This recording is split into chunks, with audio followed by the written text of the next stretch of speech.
Praise the Lord, जय मसीह की। परमेश्वर आज की सुबह आपको बहुत ऐसे आशीष करें और ब्लेस करें। आज मैं आपको बताना चाहती हूँ, आज की सुबह भजन संहिता 18 अध्याय के 19 पद से हम बात करेंगे। हम आपको बताएंगे कि दाऊद को परमेश्वर ने कैसे उसको निकाला और निकालने के बाद उसे ऊंचे स्थान पर ले गया और ऊंचे स्थान पे कैसे ले गया।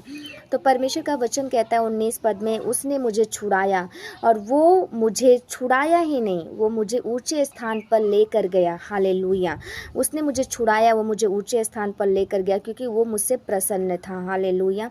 परमेश्वर का धन्यवाद हो। हालेलुया। हम आपको बताना चाहते हैं कि दाऊद कौन था। दाऊद भेड़ बकरियों को चराता था और अपने भाइयों में सबसे छोटा था, लेकिन परमेश्वर ने उसको अभिषेक किया। हालेलुया।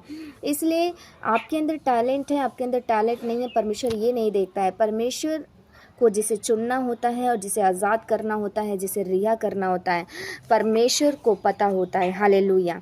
हम आपको बताना चाहते हैं, आज आप भी बहुत सारी बीमारी के साथ होंगे, बहुत सारी प्रॉब्लम के साथ होंगे, घर की प्रॉब्लम के साथ होंगे और आप यहाँ तक कि स्ट्रगल कर रहे होंगे अपने लाइफ में, बिजनेस में, कैरियर में, भविष्य में, मैरिज लाइफ में, और बहुत सारी ऐसी चीज़ें होंगी जिसमें आप सफल नहीं हो पा रहे होंगे। मैं आपको बताना चाहती हूँ कि दाऊद भी इसी तरीके से था। वो एक ऐसा व्यक्ति था कि उसके पास कोई भी टैलेंट नहीं था। वो क्या करता था? वो आराधना करता था, भेड़ों बकरियों को चराता था, लेकिन परमेश्वर ने उसे उठाया और उठाने के बाद उसे राजा बनाया, सिंहासन पे पहुंचाया। तो क्या आपको परमेश्वर राजा नहीं बना सकता? क्या आपको परमेश्वर बीमारी में जीत नहीं दिला सकता? क्या आपको जीविता परमेश्वर हर एक प्रॉब्लम से आज़ाद नहीं कर सकता? कर सकता है। अगर एक भेड़ बकरी चराने वाले इंसान को परमेश्वर राजा बना सकता है, तो आपको बीमारी से आज़ाद कर सकता है, प्रॉब्लम से आज़ाद कर सकता है, घर की हर एक प्रॉब्लम से आज़ाद कर सकता है, पति पत्नी के बीच में हो रहे प्रॉब्लम को परमेश्वर सॉल्व कर सकता है, आज़ाद कर सकता है। मैं आपको बताना चाहती हूँ कि दाऊद कैसे बना राजा, कैसे बना। दाऊद ऐसे बना जब वो भेड़ बकरियों को चराता था, लेकिन वो कहा उसने मुझे छुड़ाया। हालेलुया।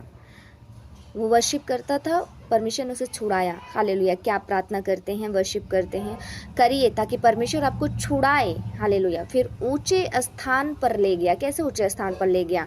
हालेलुया। परमेश्वर का वचन कहता है, मैं तुम्हें उस देश में ले जाऊंगा जहाँ पे दाख और मधु की धारियाँ बहती हैं। लेकिन कब? कहता है कि जब तुम मेरी आज्ञाओं और विधियों को मानोगे, जब तुम मेरी आज्ञाकारिता में बने रहोगे। आज्ञाकारिता का मतलब क्या है? परमेश्वर की 10 आज्ञाएं हैं और उस 10 आज्ञाओं को वो दाऊद मानता था। अगर परमेश्वर कहता था व्यभिचार नहीं करना, पाप नहीं करना, गंदी फिल्में नहीं देखनी है, गंदी बातें नहीं करनी है, अगर चोरी नहीं करनी है, गाली नहीं देना है, अगर परमेश्वर बोलता था तो दाऊद ये सब नहीं करता था, परमेश्वर की आज्ञाओं को मानता था।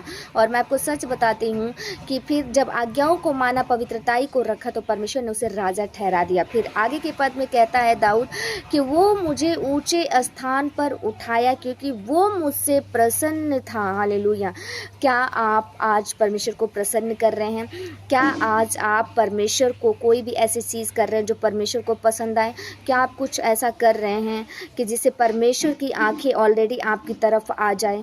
परमेश्वर का वचन कहता है, हालेलुया, तुम पवित्र बनो क्योंकि मैं पवित्र हूँ और मैं पवित्र यहोवा हूँ। इसलिए तुम खुद को पवित्र बनो और पवित्र बन के तुम खुद का बलिदान चढ़ाओ। हालेलुया। धन्यवाद का बलिदान लेकर आओ। जब तुम अपने मुंह से धन्यवाद का बलिदान लेकर आओ तो तुम कुछ पाप न किए रहना। तुम्हारा शरीर शुद्ध होना चाहिए, पवित्र होना चाहिए, पाप में नहीं होना चाहिए। तब तुम जब धन्यवाद मुझे कहोगे, किसी भी बात के लिए शुक्रिया करोगे, तो उस शुक्रिया को मैं स्वर्ग से ग्रहण करूंगा। हालेलुया। और फिर मैं तुम्हारी सारी बातों को सुनूंगा और सारी प्रार्थनाओं को सुनूंगा और सच में आपको आज़ाद करेगा परमेश्वर। तो परमेश्वर का धन्यवाद हो इस छोटे से मैसेज के लिए। सच में परमेश्वर आशीष दे, ब्लेस करे। परमेश्वर सच में इस मैसेज के द्वारा इनके जीवन में बड़े कार्य करें, आज़ाद करे, रिहा करे, परमेश्वर छुटकारा दे। Praise the Lord. जय मसीह की।